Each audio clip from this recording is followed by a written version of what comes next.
guys, welcome back to our channel. చాలా మంది triple IT first phase లో seat రాలేదని చాలా ఫీల్ అవుతున్నారు.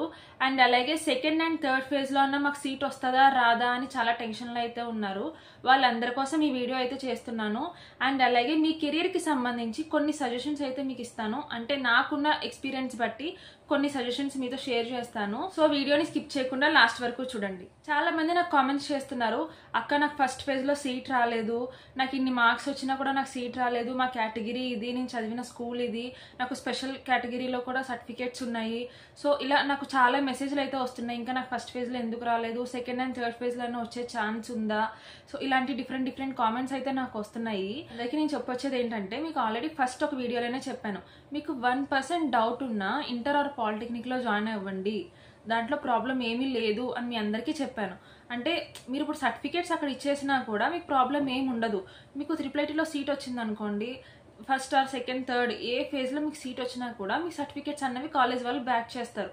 ఇంటర్ కాలేజ్ ఆర్ పాలిటెక్నిక్ వాళ్ళు మీకు వెంటనే మీ సర్టిఫికేట్స్ మీకు ఇచ్చేస్తారు. ఫస్ట్ ఫేజ్ లో రాని వాళ్ళు ఎవరైతే ఉన్నారో వాళ్ళైతే ఏం ఫీల్ అవ్వకండి, వస్తుంది. సెకండ్ అండ్ థర్డ్ కౌన్సిలింగ్ లో అన్నా వస్తుంది, మీ మార్క్స్ బట్టి వస్తుంది అని ఒక హోప్ అయితే పెట్టుకోండి మీరు. కానీ జాయిన్ అవ్వండి, ఇంటర్ ఆర్ పాలిటెక్నిక్ లో జాయిన్ అవ్వండి, హోప్ అయితే ఉంచుకోండి. చూడండి, థర్డ్ కౌన్సిలింగ్ వరకు వస్తే వెల్ అండ్ గుడ్, జాయిన్ అవ్వండి. లేదు అనుకుంటే కనుక మీరు ఇంటర్ ఆర్ పాలిటెక్నిక్ కంటిన్యూ చేసి. ఇంకోటి ఏంటంటే, చాలా మంది అక్క నాకు ఒంగోలు వచ్చింది, శ్రీకాకుళం వచ్చింది, నాకు న్యూజివీడు రాలేదు, లేదంటే ఆర్కే వ్యాలీ రాలేదు, ఇలా కాలేజ్లో డిఫరెన్స్ వెతుక్కుంటున్నారు. అలాంటిది ఏమి ఉండదండి. కాలేజ్లో ఫ్యాకల్టీ అందరూ ఒకలైనా చెప్తారు, ఒకరు బాగా చెప్పడము ఒకరు బాగా చెప్పకపోవడం అంటూ ఏముండదు. ఫ్యాకల్టీ ఎవరన్నా మనకు ఒకలాగే టీచ్ చేస్తారు. అది మనం అర్థం చేసుకోవడం, తర్వాత మనం సెల్ఫ్గా లెర్న్ చేసుకోవడం అన్నది అందరు నేర్చుకోవాలి. ఏ కాలేజ్ అయితే ఏముంది, రాని వాళ్ళు ఇంకా చాలా మంది వెనకాల స్ట్రగుల్ అవుతున్నారు. మీకు ఇందులో దాంట్లో సీట్ వచ్చింది కదా, జాయిన్ అవ్వండి, దాంట్లో తప్పేముంది. న్యూజివీడ్ అయితే ఏముంది, ఒంగోలు అయితే ఏముంది, ఏ కాలేజ్ అన్నా ఒకటే. ఇంకా ఒంగోలు అండ్ శ్రీకాకుళం కొత్తగా పెట్టిన క్యాంపస్లు కాబట్టి 6 years మీరు ఇప్పుడు జాయిన్ అయ్యారు అంటే ఇంకా 6 years టైం ఉంది మీకు. ఈ లోపల డెవలప్ అవ్వచ్చు కదా. డెవలప్ అయ్యిందంటే మీకు మంచిగా ప్లేస్మెంట్స్ వస్తాయి, ఇంకా బాగుంటుంది కదా. మీకు సెకండ్ అండ్ థర్డ్ ఫేజ్ లో కూడా సీట్ రాకపోతే ప్రాబ్లం ఏమీ లేదు, మీరు ఇంటర్లో జాయిన్ అవ్వండి. మీ ఇష్టం, ఇంటర్ ఆర్ పాలిటెక్నిక్ దేంట్లోనే జాయిన్ అవ్వండి. ఫర్ ఎగ్జాంపుల్ మీరు ఇంటర్లో జాయిన్ అయ్యారు అనుకోండి, 2 years కష్టపడి చదవండి. ఇప్పుడు 10th లో మనం ట్రిపుల్ ఐటీలో జాయిన్ అవ్వలేకపోయాము మార్క్స్ సరిగ్గా రాకపోవడం వల్ల. సో ఇంటర్ బాగా చదవండి, ఈ 2 years మార్క్స్ మంచిగా గెయిన్ చేసుకోండి. తర్వాత మీరు మెయిన్స్ రాయండి, ఎన్ఐటీ ఆర్ ఐఐటీలో సీట్ తెచ్చుకోండి. అప్పుడు బీటెక్ కంటిన్యూ చేయండి 4 years. ఈ 2 years కొంచెం కష్టపడి చదవండి, చదివి మీరు ఇంటర్లో మంచిగా మార్క్స్ తెచ్చుకోండి. ట్రిపుల్ ఐటీలో 3 phases లో కూడా మీకు రాకపోతే ఇంటర్ కంటిన్యూ చేయండి, మార్క్స్ మంచిగా గెయిన్ చేసుకోండి. నెక్స్ట్ ఐఐటీ ఆర్ ఎన్ఐటీలో మీరు సీట్ తెచ్చుకుని బీటెక్ కంటిన్యూ చేయండి. సో దాంట్లో అయితే మీరు ఓవర్గా థింక్ చేయకండి, మాకు ఈ కాలేజ్ రాలేదు అన్నది అయితే మీరు పెట్టుకోకండి. కాలేజ్ ఏదన్నా ఒకటే, ఫ్యాకల్టీ ఎవరన్నా ఒకలానే చెప్తారు. మనం సెల్ఫ్గా లెర్న్ చేసుకోవాలి, మన స్కిల్స్ డెవలప్ చేసుకోవాలి. రేపు మనకి జాబ్ రావాలి అంటే మనం చదివిన కాలేజ్ ఒకటే పాయింట్ కాదు, మన సెల్ఫ్ లెర్నింగ్, మన స్కిల్స్ అండ్ అలాగే మన బాడీ బిహేవియర్, ఇవన్నీ కూడా జాబ్లో అన్నీ ఒక పార్ట్ అండి. ఇవన్నీ కూడా మీరు నేర్చుకోవాలి, అవన్నీ ఎవరు మనకి చెప్పరు, మన సొసైటీని చూసి నేర్చుకోవాలి. అండ్ అలాగే మనంతటి మనం నేర్చుకోలేదన్నా కూడా. ఇప్పుడు ఫ్యాకల్టీ అన్న మనకి ఎంతవరకు చెప్తారు, ఓన్లీ మనకి టీచ్ చేస్తారు అంతే, ఒక సబ్జెక్ట్ టీచ్ చేస్తారు అంతే, మిగిలినవన్నీ కూడా వాళ్ళు చెప్పరు. ఎప్పుడో ఒకటి గుర్తుపెట్టుకోండి, ఒకళ్ళు మనకు చెప్పేది కొంతవరకే మనకు గుర్తుంటుంది, మనం ఓన్గా మనం నేర్చుకున్నది మనకి లైఫ్ లాంగ్ గుర్తుంటుంది.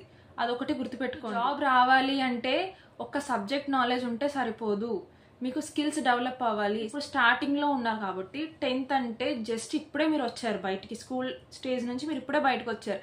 మీరు నేర్చుకోవాల్సిన కరెక్ట్ పాయింట్ అనమాట. అంటే ఇటు స్కూల్ ఏజ్కి అటు కాలేజ్ ఏజ్కి మధ్యలో ఉన్నారు. మీరు ఒక స్టెప్ తీసుకున్నా ఇదర్ కరెక్ట్ ఆర్ రాంగ్ ఏదైనా కానీ ఇక్కడే మీరు తెలిసిపోతుంది మీకు లైఫ్ అన్నది ఏంటన్నది. ఈ 2 years మీరు కరెక్ట్గా చదువుకొని కరెక్ట్గా ఉన్నారు అంటే మీ లైఫ్ అన్నది అంత బాగుంటుంది అనమాట. అలాగే ఇంకొక పాయింట్ ఏంటంటే, చాలా మంది మా ఫ్రెండ్స్ ఆ కాలేజ్లో చదువుకున్నారు, మా ఫ్రెండ్స్ ఈ కాలేజ్లో చదువుతున్నారు, నన్ను కూడా అదే కాలేజ్లో జాయిన్ చేయండి అని మీ పేరెంట్స్ని ప్రెజర్ చేయొద్దు. ఎవరు కూడా మీ పేరెంట్స్ని ప్రెజర్ చేయొద్దు. ఎవరి పేరెంట్స్ కెపాసిటీ బట్టి వాళ్ళ పిల్లల్ని చదివించుకుంటారు. ఇప్పుడు మా ఫ్రెండ్ ఆ కాలేజ్లో చదివింది, నేను కూడా అదే కాలేజ్లో చదువుతానని మీ పేరెంట్స్ని ప్రెజర్ చేశారనుకోండి, వాళ్ళ దగ్గర చదివించే కెపాసిటీ లేకపోతే వాళ్ళు అనవసరంగా స్ట్రగుల్స్ ఫేస్ చేయాలి. సో మీరు అలాంటివి ఏం పెట్టుకోకండి. ప్రైవేట్ కాలేజ్ అయితేనేమి, గవర్నమెంట్ కాలేజ్ అయితేనేమి మీ పేరెంట్స్ దగ్గర ఉన్న దాంతోనే మిమ్మల్ని చదివిస్తారు. మీరు కూడా అందులోనే చదవండి. చదువుకుని మీరు దాంట్లోనే నాలెడ్జ్ గెయిన్ చేయండి. మీ పేరెంట్స్ని ఎప్పుడు కూడా ప్రెజర్ చేయకండి. గవర్నమెంట్ స్కూల్, గవర్నమెంట్ కాలేజ్లో చదువుకున్న వాళ్ళు కూడా ఈ రోజుల్లో మంచి మంచి పొజిషన్లో ఉన్నారు. ఐటీ కంపెనీస్, సాఫ్ట్వేర్ కంపెనీస్లో కొంతమంది గవర్నమెంట్ జాబ్స్ కూడా చేస్తున్నారు. సో దేన్ని కూడా మీరు ఈజీగా తీసేయకండి. సో పేరెంట్స్ని అర్థం చేసుకోండి. ఫ్రెండ్స్తో కంపేర్ చేసుకోకండి. కంపేర్ చేసుకున్న విషయాల్లో కంపేర్ చేసుకోండి. వాళ్ళు చదువుతున్నప్పుడు వాళ్ళని క్రాస్ చేసి నేను చదవాలి, వాడికి ర్యాంక్ వచ్చిందంటే నెక్స్ట్ నాకు ఈ ర్యాంక్ రావాలి అని అలా క్రాస్ చేసి చదవండి. ఎప్పుడు కూడా చదువులో కాంపిటీషన్ పెట్టుకోండి, కానీ మీ పర్సనల్ లైఫ్ని ఎప్పుడు కూడా ఒకరితో కాంపిటీషన్ పెట్టుకోకండి. ఎవరి లైఫ్ వాళ్ళకు ఉంటుంది, ఎవరి ఫ్యామిలీ వాళ్ళకు ఉంటుంది, ఎవరి ఫ్యామిలీలో ప్రాబ్లమ్స్ వాళ్ళకు ఉంటాయి. సో పక్క వాళ్ళ లైఫ్తో మీ లైఫ్ని కంపేర్ చేసుకోకండి. సో ఫైనల్లీ నేను చెప్పేది ఏంటంటే, ఎవ్వరూ కూడా సీట్ రాలేదని బాధపడకండి. మనకి మల్టిపుల్ ఆప్షన్స్ అన్నవి ఉన్నాయి చదువుకోవడానికి. సో అలా ట్రై చేసుకోండి. స్టెప్ కరెక్ట్గా తీసుకోండి. ఏ స్టెప్ తీసుకున్నా 1కి 10 సార్లు ఆలోచించుకుని కరెక్ట్గా స్టెప్ తీసుకోండి. మీకు తెలియకపోతే తెలిసిన వాళ్ళని అడగండి.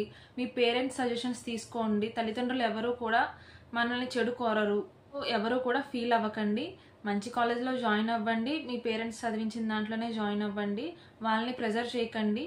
సో నేను మీ అందరికీ ఇచ్చే సజెషన్స్ అయితే ఇవే. మీకు ఈ వీడియో కనుక నచ్చితే లైక్ చేయండి, షేర్ చేయండి అండ్ మన ఛానల్ని సబ్స్క్రైబ్ చేసుకోండి. Thank you for watching.